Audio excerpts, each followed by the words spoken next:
हजरत Yusuf series के last episode में हमने देखा कि हजरत यूसुफ कुएं से बाहर आ जाते हैं। उसके बाद उनकी ज़िंदगी में क्या हुआ, क्या वो अपने फादर से मिल सके या नहीं मिल सके, अगर उनकी ये जुदाई है तो और कितने टाइम तक चलेगी, ये सब बातें हमें आने वाले एपिसोड्स में ही पता चलेगी। तो आज के इस एपिसोड में हम देखते हैं कि कुएं में से निकलने के बाद में उन्होंने उन जो राहगीर वहां पर आए थे उनको क्या बताया कि वो कैसे कुएं में गिरे। इस वीडियो को स्टार्ट करते हैं और देखते हैं इसको डिटेल में। लेकिन उससे पहले आप लोगों से गुजारिश है, अगर अभी तक आपने चैनल को सब्सक्राइब नहीं किया तो प्लीज़ सब्सक्राइब कर लीजिए। अगर वीडियो पसंद आए तो लाइक शेयर एंड कमेंट कर दीजिएगा।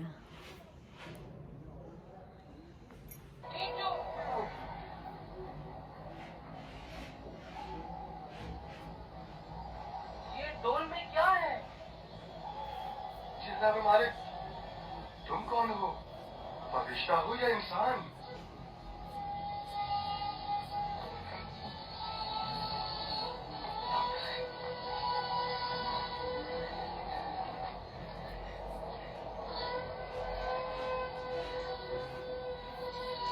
तुम यहाँ क्या कर रहे हो बख्तियार? मैंने आज तक इतना खूबसूरत बच्चा नहीं देखा। तुम कुएं में क्या कर रहे थे? किसी को ढूंढ रहे हो?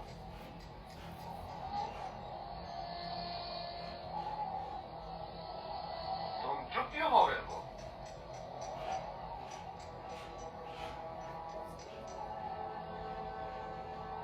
तुम्हारी जबान नहीं जानते हो या मौत के बारे नहीं बोल रहे हो?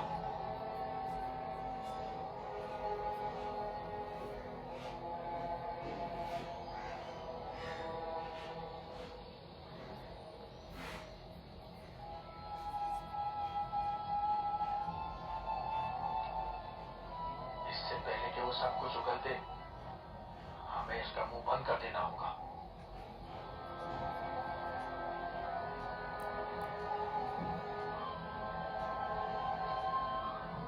मैं इसी खित्ते का रहने वाला हूँ। इसमें कोई शक नहीं कि ये अफगानी है।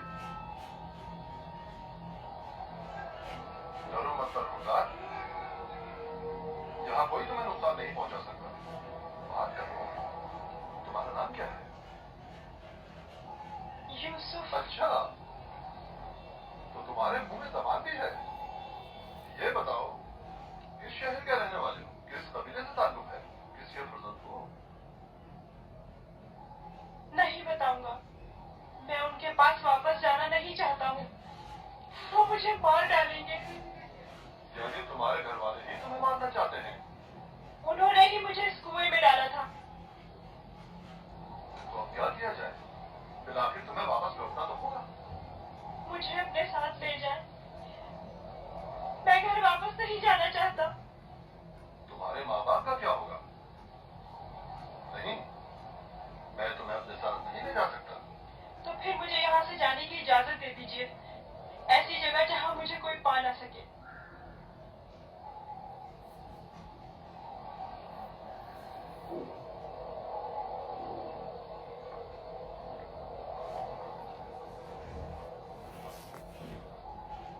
इस बच्चे का अब क्या करें तली? इसे अपने साथ ले चलते हैं। अगर उसके घर वाले उसे चाहते होते तो यूं कुएं में न डालते। ये मासूम झूठ नहीं बोल सकता। अगर वाकई उसकी जान खतरे में हुई तो इसकी जान बचाना जरूरी है। यकीनन कोई गिरा कीमत गुलाम है। आप जानते हैं कि इसके बेचने से कितनी बड़ी रकम आपके हाथ आएगी? हाँ, मुझे बतौर गुलाम फरोख्त कर दीजिए। मैं राजी हूँ, बस मुझे यहाँ से ले चले। ये गुलाम का चेहरा तो नहीं है। अरे इसके बावजूद हम इसे छुपा कर अपने साथ ले जाएंगे। अगर इसकी अजीज और खाली में से कोई इसका पूछे तो इनकार कर दो। अगर तुम चाहते हो कि तुम्हें अपने साथ ले जाएं, तो तुम्हें खामोश रहना होगा और इन संदूकों में से एक में छुपना होगा। राजी हो? राजी हूँ। हम में से किसी ने कोई बच्चा नहीं देखा। देखा है? कोई बच्चा नहीं देखा? कोई बच्चा नहीं देखा? भला इस भयावान में बच्चा कहां से आया? पानी का जखीरा कर लें। जितनी जल्दी मुमकिन हो सके हमें रवाना हो जाना चाहिए।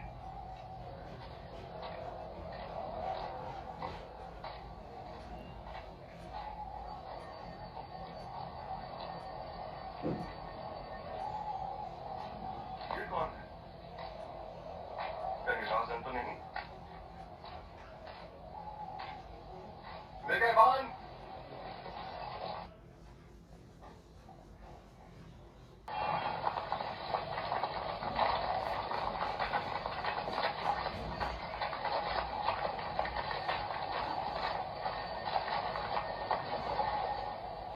हमारा गुलाम हमारे हवाले कर दो।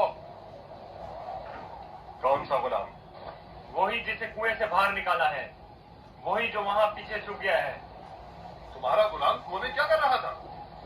वो खुद कुएं में कूदा था, हमने नहीं डाला। उसे निकाला क्यों नहीं? हम रस्सी लेने गए हुए थे वहां उसे निकालने के लिए। बहरहाल अब वो हमारा गुलाम है, और किसी सूरत भी अगर वो खुद तुम्हारे साथ ना जाना चाहे तो? उसे ये हक हासिल ही नहीं। गुलाम अपने मालिक के ताबे होता है। अगर वो कबूल कर ले कि तुम लोगों का गुलाम है तब? क्या मतलब? अगर वो कबूल ना करे तो? तुम लोगों में हमसे मुकाबला करने की ताकत नहीं, वो तुम्हारे हवाले नहीं किया जाएगा। आप चाहें तो उससे खुद पूछ सकते हैं, वो भी यही बताएगा कि हमारा गुलाम है।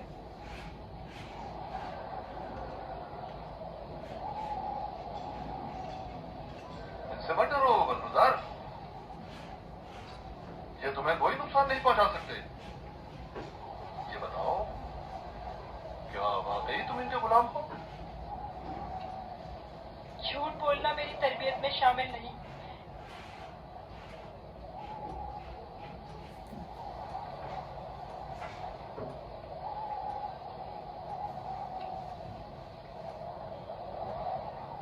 ये लोग मेरे बड़े और साहिब इख्तियार हैं। मेरी परवरिश इनके साथ ही हुई है। यही मेरे मालिक मुख्तार है। देखा, कहा था ना वो हमारा गुलाम है। इस बच्चे की बातें जो मानी हैं, खुलकर बयान करो। बताओ तुम इनके गुलाम हो?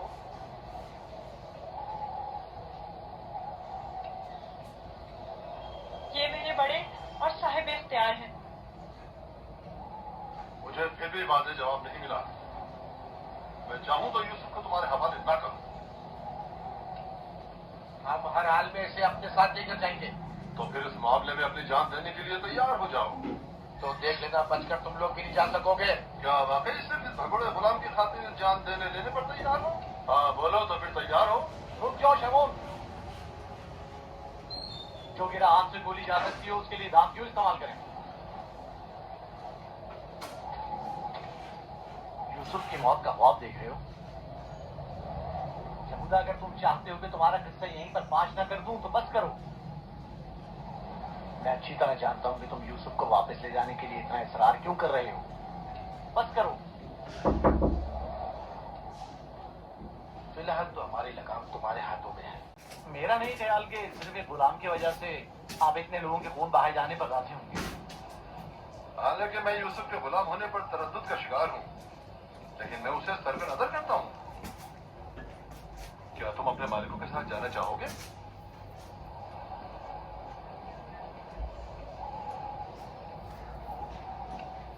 इशारे और किनारे में क्यों बता रहे हो? अगर तुम खिदमत करने पर माहिर नहीं हो तो हमें भी तुम जैसे भगोड़े और नाफरमान गुलाम की कोई जरूरत नहीं है। हम इसको बेचना चाहते हैं। आप इसे खरीदेंगे?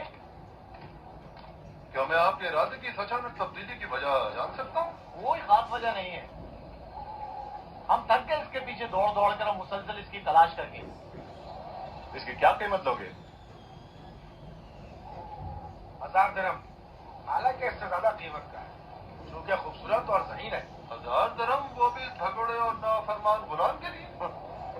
नहीं, मैं इसकी इतनी कीमत नहीं दूंगा। यानी मेरे पास इतने है ही नहीं। जो कुछ था उसका सब माल तिजारत खरीद लिया। हमारा मकसद तो यूसुफ को बाबा से दूर करना है, खरीदो फरोख्त नहीं। तो इसमें क्या कबाहत है? मिलने वाले नफे से मुंह क्यों मोड़े? देखो यहूदा, या तो जो कुछ ये दे रहा है उसे कबूल कर लो, या यूसुफ को बाबा के पास वापस ले चलो। जल्दी फैसला करो। कितने तरह में आपके पास?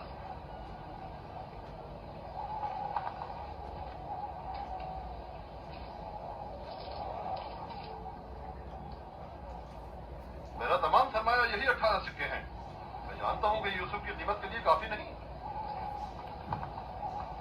हमने यूसुफ की कीमत पर नजर नहीं रखी। हाँ और क्या, हमारी पारसाई इससे कहीं बढ़कर है कि हम माले दुनिया पर हिर्स की निगाह रखते हो। आप देख रहे हैं कि हम अपने गुलाम की गिरा कीमती से सर पे नजर करते हुए कम कीमत पर भी इत्तेफा कर रहे हैं। याद रखना, तुम्हारे इस तंज का मुंह तोड़ जवाब दूंगा। क्या हुआ? तुमने अपना गुलाम बेचना है या नहीं? बेचना है, अब ये आपका है, लेकिन कुछ शराइत हैं। कैसी शराइत? पहली ये कि उसके हाथ बांध दो ताकि फरार ना हो जाए। दूसरी ये कि यहाँ से इसे बहुत दूर ले जाओ ताकि लौट के वापस ना आ सके।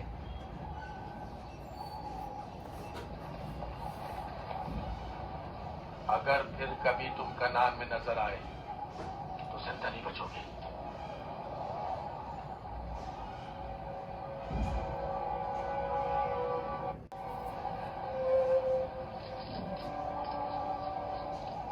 हमारे पास इस गुलाम को खरीदने की सनद भी होनी चाहिए, वरना इसे कोई भी हमसे नहीं खरीदेगा। कोई एतराज नहीं। अली, चमड़ा और कलम लेकर आओ।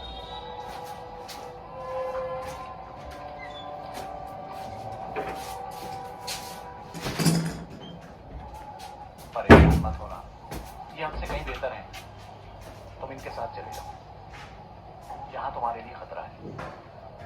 मुझे माफ कर देना कि मैं तुम्हारे लिए कुछ नहीं कर सका। यही खुदावंद मताल का इरादा है कि मैं इस कारवां के हमरा जाऊं, लेकिन मैं तुम सब की तरफ से फिक्रमंद हूँ। परवरदिगार तुम सब पर रहम करे। मैं तुम सब के लिए दुआ करूंगा।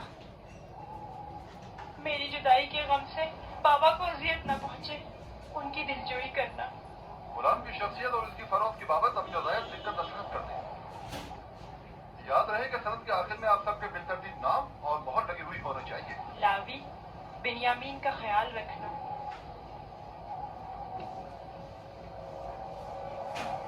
मैं तुम्हें प्यार करना चाहता हूँ, लेकिन यहाँ पर शक करेंगे। अपना ख्याल रखना। परवरदिगार हमेशा तुम्हारे साथ है।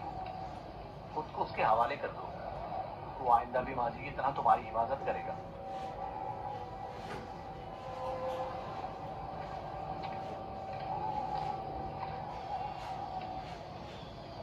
गुलाम के हाथ बांध दो।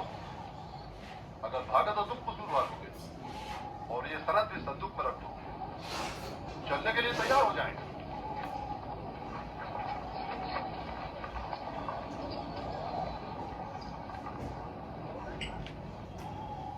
चलें? रुको, पहले उन्हें तो जाने दो।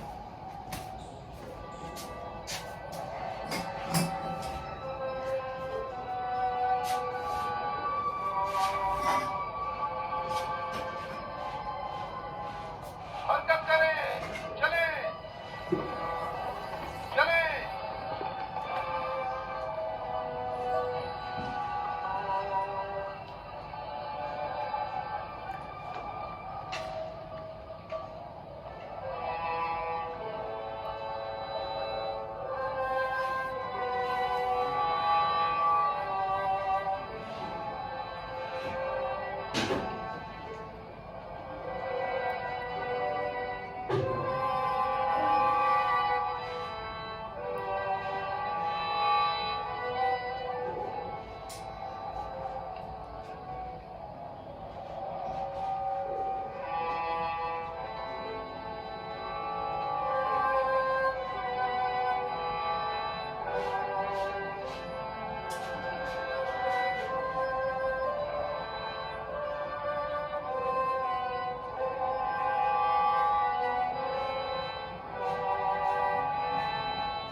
अपने बेचने वालों से विदा कर सकता। किसी ने भी मुझसे विदा नहीं किया। ताज्जुब है, मुझे तो उनमें तुमसे मेहर मोहब्बत के कोई आसार नजर नहीं आते।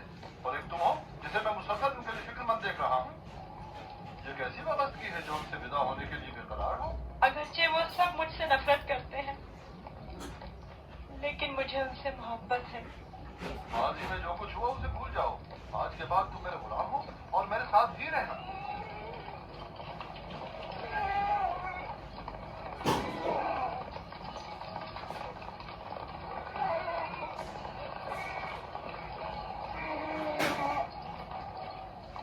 गुलाम के मालिक हमारे पीछे तो नहीं आ रहे हैं? मालूम नहीं उनके रवैये में क्या मसलियत पोशीदा थी।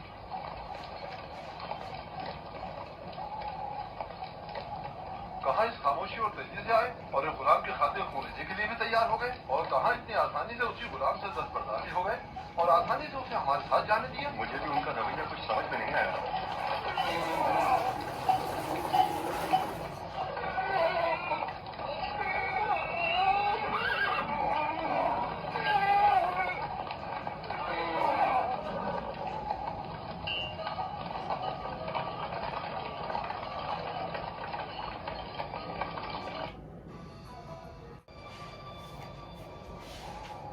मुझे महसूस होता है जैसे यूसुफ की हालत ठीक नहीं है। मेरा दिल मेरे काबू में नहीं है।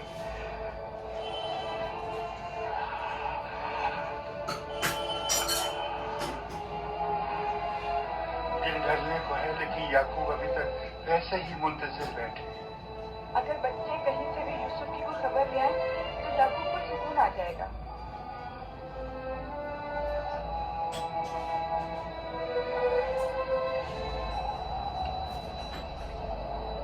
मुझे लगता है इस सारे गुस्से में हम कसूरवार हैं। खुदा हमें बख्शे।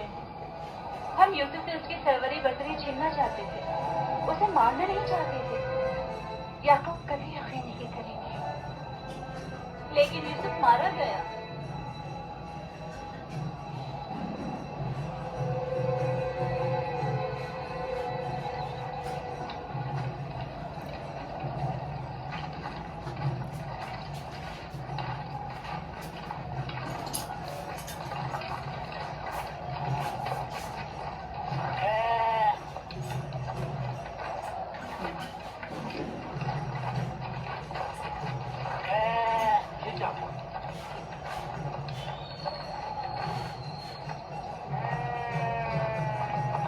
भेड़ियों ने हमला किया और भेड़ों को चीर फाड़ डाला। क्या कर रहे थे? मर गए थे क्या?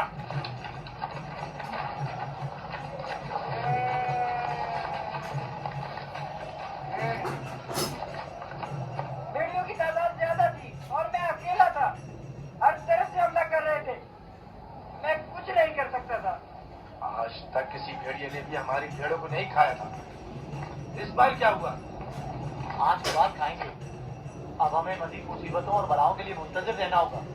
जब भेड़िए की माने अपने ही भाई पर हमला करेंगे तो खुद पर भेड़ियों के हमलों के लिए भी तैयार रहना चाहिए। अभी तो आगाज है मुसीबतों का। मैं तुम्हें बर्दाश्त करते करते थक चुका हूँ। तुम्हारे भाई की बस कमाई बना। तुझे गायब करे लागी।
रुक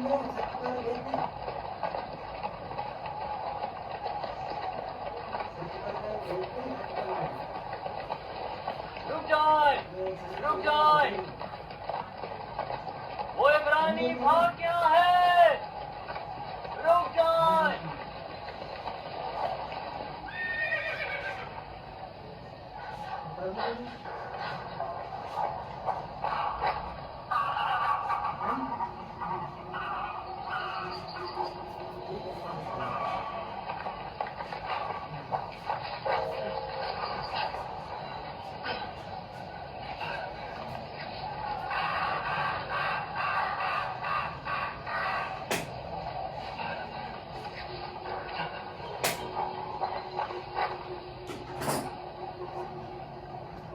यूसुफ को तो नहीं देखा, इब्रानी बच्चे के बारे में कह रहा हूँ। मुझे नहीं मालूम, वो तुम्हारे साथ ही था। था तो मेरे साथ, मगर मैंने पीछे मुड़कर नहीं देखा। तुम्हें इससे क्या मतलब? अली ने उसे मेरे सपोर्ट किया था। अगर कहीं गुम हो गया या फरार हो गया, मुझे सख्त सजा मिलेगी।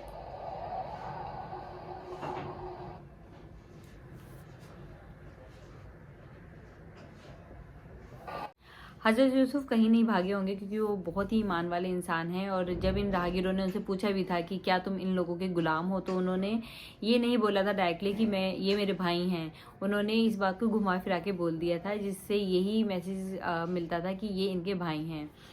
तो उन्होंने डायरेक्टली नहीं बोला था कि मैं इनका गुलाम हूँ या ये मेरे भाई हैं, क्योंकि वो बताना नहीं चाहते थे। लेकिन उन्होंने झूठ भी नहीं बोला। उन्होंने अपनी बात को एक दूसरे तरीके से उनके सामने पेश कर दिया था। और ये जो कब्र आई थी, मुझे लगता है इनकी माँ राहिल की ही थी, और हजरत यूसुफ वहाँ पर अपनी माँ से मिलने के लिए ही गए होंगे, मतलब उनकी कब्र पे ही गए होंगे। तो वो कहीं भागे नहीं होंगे, क्योंकि वो ऐसा बिल्कुल नहीं कर सकते हैं।